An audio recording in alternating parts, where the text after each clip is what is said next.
Фернандо ще изпълнява свободния удар. Шут на Фернандо към вратата на Иван Караджов. Потърси изненадата. Мишел Платини остави на Фернандо да Силва да шутира. Не особено голяма засилка за Фернандо. Много високо над вратата преминава неговия удар. Дистанцията Фернандо да Силва ще центрира в наказателното поле на Пламен Илиев.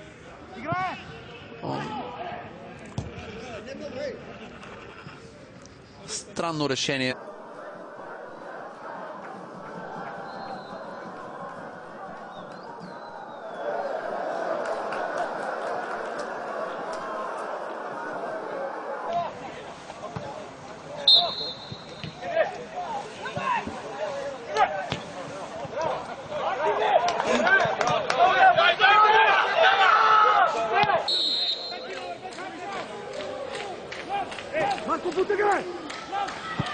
Удар на да Силва, разочароващо изпълнение и като си. Славия.